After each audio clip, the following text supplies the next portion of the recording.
When he reported for flight training, there were those who thought he was too large to fit into a cockpit. He wasn't. He became an outstanding pilot and trained hundreds of African-American aviators for World War II. He flew more than 100 missions in Korea and 78 in Vietnam. During a coup in Libya, he faced down Muammar Qadaffi when the dictator threatened to take an American airbase hostage. Appointed to head the Strategic Air Command, he became the Air Force's first black four-star general. In every assignment, he lived by what his mother had taught him. That you can be whatever you want if you want it badly enough to contribute, to prepare, and to persevere. He did all of those. He is General Daniel Chappie James, and he is a legend of air power.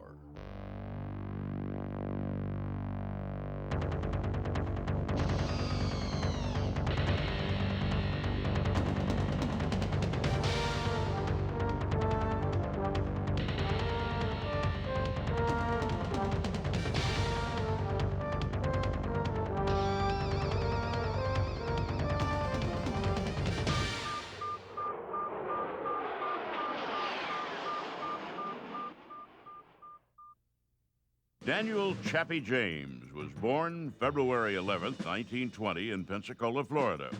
His father worked for the local utility company. His mother was a school teacher. There was reported that there were 17 children born into the family. He was the youngest. Now, I don't know how much of that is true, how much of that is folklore, but certainly there were as many as 6 to 7 kids in the home at one time. As other children left to go to start their own families, to start working or go to school. James's mother, who everyone called Miss Lily, dominated the household and, in fact, the community. She founded a school for black children that taught its students much more than just reading and writing. And I never realized how close he was with his mother and what a great influence she was on him until he started making speeches and gave some quotes of hers as an educator. She believed very strongly in education, of course. But one of the things she believed in that many young people don't have today is that dream that carries you through some adversity and keeps you focused on achieving something that's extraordinary. She taught that the only way they could overcome the South's segregation and discrimination was through hard work and excellence. She created an 11th commandment, "Thou shalt not quit," and insisted that her students pursue every opportunity to stand out, no matter how small. Now, the interesting thing about Pensacola was that unlike many southern communities, it was not as segregated, and it had a history of blacks pursuing opportunities and being part of the social fabric. There were a lot of black professionals that owned shops and worked in a variety of capacities and even lived on the same streets as whites. And so he grew up in a community that, although suffering from its own share of racial woes, probably gave him some early insight into what was possible when blacks and whites worked together. Pensacola was home to the Navy's flight training school, and at a very young age, Chappie declared that he wanted to be a pilot. When he got old enough, he went to the Pensacola Naval Air Station and tried to enlist. He was told in no uncertain terms that the Navy did not have African-American pilots. If he wanted to be a cook or steward, he could go and get in that line like the rest of the colored boys were doing and join. Instead, James accepted a football scholarship to Tuskegee Institute. He arrived in 1937. A year later, the War Department set up an outpost of the new civilian pilot training program in the fields adjacent to the Institute. There was, in reality, nothing civilian about the pilot training there. The intent of the program was to increase the pool of pilots available to fight the war brewing in Europe and Asia. The Air Force up to that time had been a private reserve for white officers, and it was presumed to be the preserve for white officers because blacks were not capable of flying these highly technical new aircraft that constituted the new weapon of warfare. And therefore, blacks were totally eliminated from the Air Force, and not only from the Air Force, but from the Marine Corps, for instance, from the Navy, except as stewards. Anything that had a technical capability to it, blacks were eliminated from. James enrolled as a cadet in the program. He quickly distinguished himself as both a pilot and a leader. He also met his future wife, Dorothy.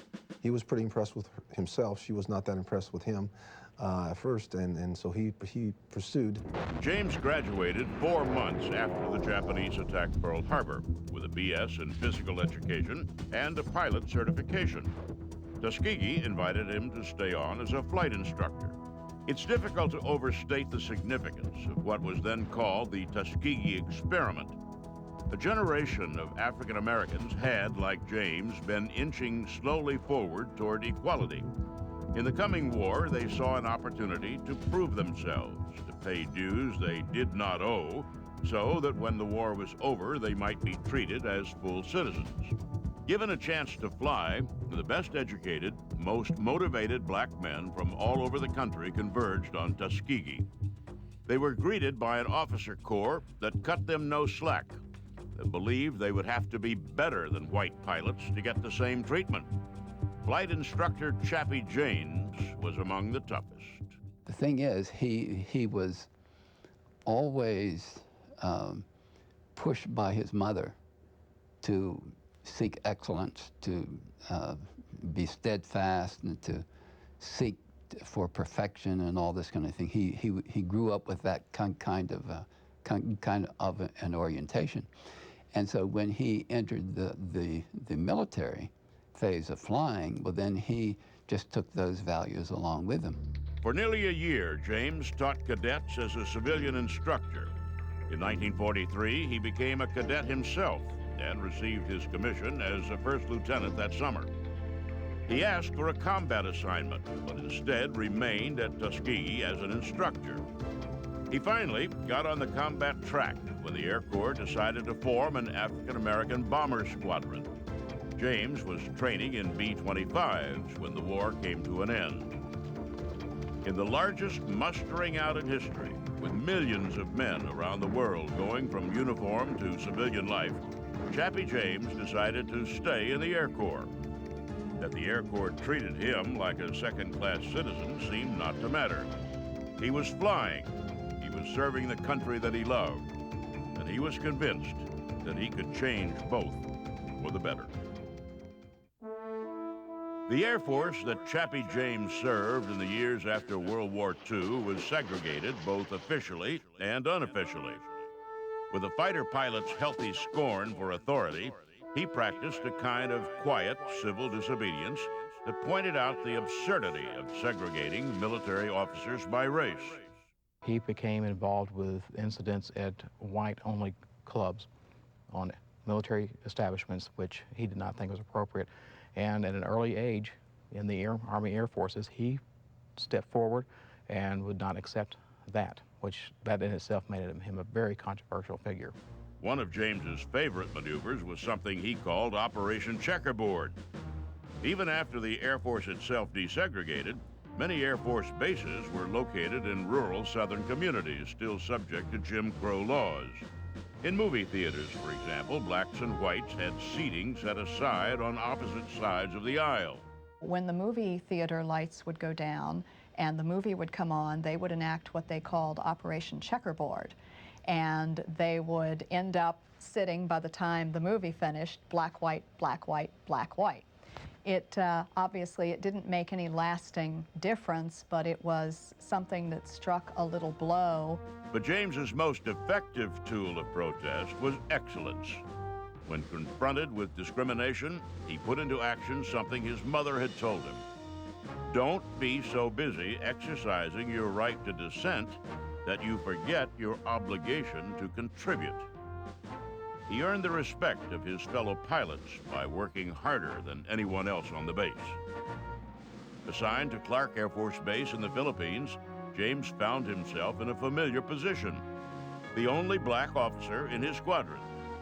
He walked into the 18th Fighter Wing not knowing what kind of a reception he'd get. He'd been there only a few minutes when a wiry little Texan walked up and introduced himself. He was the first person to greet my dad when he walked into that squadron. When everyone else kind of ignored him, he walked up and stuck his hand and said, "Hi, my name is Spud Taylor, what's yours?" James and Claude Spud Taylor became fast friends. They flew together whenever their schedules allowed. A few months after they met, they took off for a training flight in a tandem-seat T-33. The plane's engine flamed out, and the two young pilots crashed in a sugarcane field. The impact spread jet fuel over the whole area and knocked Taylor out. James struggled free from the wreckage, but went back in when he saw his friend strapped helplessly in his seat. He pulled Taylor out, still unconscious, before the fuel could ignite. In 1950, the North Koreans invaded South Korea. James volunteered to be one of the first flyers to reinforce South Korea. He did it without hesitation, though his life had changed. He was no longer a pilot without responsibilities. He was instead a husband and a father of two. I can remember that something very serious was happening because my father gave me the speech, you and your sister take care of your mom, do what she says, I want you to be good in school and so forth, and all that. And I remember seeing my mother cry for only the first time when they said their goodbyes and he got on the transport to leave to go to Korea. James flew 101 missions, first in outdated F-51s and then in F-80 jets. He won the Distinguished Flying Cross and proved himself a battlefield leader. He also learned the lesson that all warriors have to learn. In the days just after the landing at Incheon, James and the other 12th Squadron pilots were softening up North Korean positions near the invasion site. Bombing and strafing the Pyongyang airfield in preparation for a paratroop landing, Spud Taylor was shot down. I remember that when Uncle Spud went away and Dad went away, I figured it would be okay because Uncle Spud was there. And come to find out, Uncle Spud was shot down and he was killed. And that's the second time I remember my mother crying. James came back from Korea a captain, a more serious and more committed officer. He and his wife had a third child, whom they named Claude and called Spud. James went back to work on his career, moving from assignment to assignment, improving himself along the way, and always seeking positions of more responsibility. After the Korean War, Chappie James was one of dozens of former Tuskegee airmen working their way up through the Air Force. He attracted attention wherever he went, constantly pursuing excellence, working aggressively to advance his own career. He was very,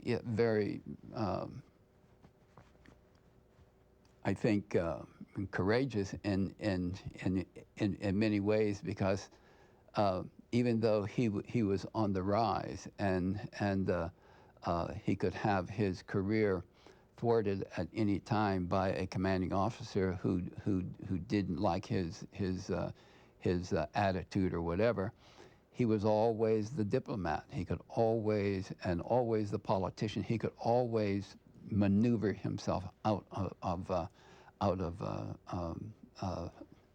things that might hurt him at one time. But his goal was excellence, always. And anytime he was an administrator on the ground or a pilot in the air, then he always tried to be the best. He became operations officer of the 58th Fighter Interceptor Squadron, and then was promoted to command of another fighter squadron. At Otis Air Force Base, he was such a huge presence on both the base and in the community that he was named Young Man of the Year by the Massachusetts Junior Chamber of Commerce. The Air Force sent him to the Command and Staff College in 1957, and when he graduated, assigned him to Air Force Headquarters as a staff officer. James was paving the way for a generation to follow, and he knew it. I think he had a tremendous amount of natural charisma that not only made people want to pay attention to him and what he was doing, but also made people want to follow him. And obviously, if people are willing to follow you, then you're much more likely to be put in a position of authority over them. He moved steadily up the ladder at every assignment, meeting and impressing people, no matter what role he played. He made friends easily, was comfortable in command, and proved effective in everything he did. One of the people he met and befriended was Colonel Robin Olds, a brilliant tactician and fighter pilot. Olds, on his way to an assignment in the growing war in Vietnam, paid a visit to James, then Deputy Commander for Operations of a crew training wing at Davis-Monthan Air Force Base in Arizona. Olds invited James to join him in Thailand, flying missions over Vietnam. James accepted the job, becoming Olds' Vice Commander for Operations. They were an interesting pair.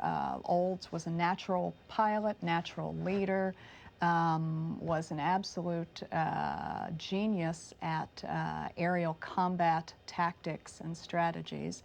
And Colonel James complemented that tremendously well with his people skills, with his ability to rally the men, with his administrative strengths. And the two of them really worked hand in hand to create an outfit that was not only effective, but was also incredibly loyal to both of them. Together, James and Olds converted the 8th Tactical Fighter Wing from a sleepy reconnaissance unit into one of the best combat fighter wings in the Air Force. The men that flew for Olds and James referred to the two of them affectionately as Blackman and Robin. Now, it was a humorous tribute to the cartoon characters Batman and Robin, but it also reflected their opinion of the way that this team operated cohesively. Flying the new F-4 Phantom, James flew 78 combat missions in Vietnam, including Operation Bolo. Olds designed Bolo to lure the North Vietnamese Air Force into combat, something the communist pilots avoided. Bolo was a huge success. American pilots shot down 7 MiGs, more than any other operation in the war. While in Vietnam, James wrote an essay about his feelings of patriotism. The essay was a reflection both of what he'd learned in his life and what his mother had taught him. Titled America, My Freedom, My Responsibility. The essay was a shot across the bow of the growing counterculture movement back in the United States. It challenged people not just to demand freedom, but to work and sacrifice for it. He was always the patriot, and he adhered to patriotic fervor more than he adhered to civil rights kind of demonstrations. And many people didn't like that about him, and were very derisive in their criticism of some of his attitudes, as opposed to his feeling for civil rights and feeling as a patriot and his duties toward the military. Chappie James was always willing to stand up and explain to people very clearly why he loved America and what its value was, and he wouldn't back down from that kind of fight. James returned from Vietnam in 1967. The general, he became a lightning rod for public scorn of the military. Because he was black, he suffered doubly for professing loyalty to a country that black leaders of the time considered nearly genocidal. He deflected some of the criticism by wearing a Black Panther on his flight helmet, joking that he was a Black Panther who fought for his country, not with it. He moved through a couple of assignments. He was up for a command position, but was passed over. A second position opened up, and James didn't get that either. And when he didn't get that position, he called a friend by the name of then Colonel Jumper, and asked him to help him get an assignment in a command position anywhere. And he said, Chappie, the only thing we've got coming up for the #1 slot is for a flying training group in Libya, North Africa. And it's not a big wing or anything. He said, I'll take it. I've got to move to the command position, or else I'm dying on the vine here. There was probably no assignment less visible than Libya. It was command, but it also bore the risk of being so far out of the public eye that James's career might die on the vine there as well. History intervened, however, when a minor officer in the Libyan army staged a coup that threw the king out of power. Muammar Qadaffi took command of Libya and turned his attention to the American air base there. In a nationalist outburst, he threatened to attack the American base and take those stationed there hostage. The situation seemed tailor-made for James. His mixture of pure personal power and diplomatic skills saved the day, and Qadaffi backed down. Everyone knows what followed with Muammar Qadaffi, but I will tell you that many of the airmen and NCOs and officers who were there, and their families in particular, have come to me subsequently and told me what a comforting feeling it was to have such a strong-willed, strong, dynamic, protective commander there. Because if it had not been for Chappie James, they feel that what we later experienced in Iran would have happened in Libya. Americans taken hostage and kept and held as hostage for many, many months. James returned to the United States a highly visible hero. The Air Force made him Commander-in-Chief of the North American Air Defense Command, the keeper of America's nuclear force. The job carried with it a promotion to 4-star general, which made James the first African-American 4-star in the history of the Air Force. James achieved the most that could be achieved. He also changed the Air Force and, in the process, his country. His career stood as proof that no aspect of Air Force operations was beyond the capabilities of African Americans. He had demanded and received excellence from a generation of young officers, white and black, guaranteeing that though he may have been the first African American 4-star, he would not be the last. And he had stood up publicly for his country in time of extreme civil strife, when it would have been much easier for him to remain silent. I think that Chappie James' true strength was not as much as a pilot, though obviously that was something he loved and something he was extremely good at. But I think one of his real strengths was his ability to promote and market not only himself, but his vision of what America was, what the American military was, and what it could be in an integrated and free society.